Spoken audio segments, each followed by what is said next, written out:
Every 17th of April, Palestinians remember family members and friends incarcerated in Israeli prisons. But the day is often marked by protests. But this time, due to the virus lockdown, there were no protests.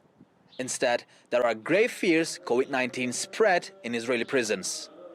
Majid Barbar was sentenced to 20 years in an Israeli prison after being found guilty of protesting the Israeli occupation. He has served 19 years. Now, his wife Fatima wants him to be released immediately due to the COVID-19.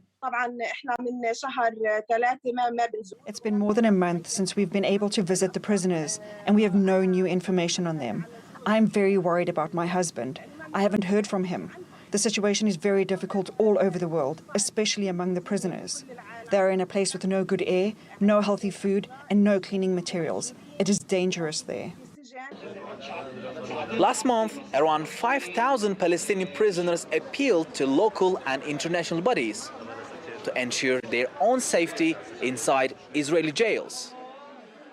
And international bodies such as the Arab League were urged to put more pressure on Israel to release Palestinian prisoners.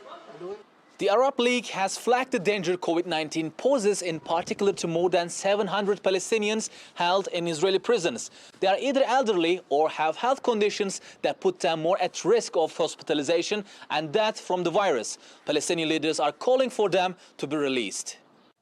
Israeli authorities have so far ignored the calls to release prisoners. And Israel only began testing COVID-19 in prisons 53 days after the first case in the country.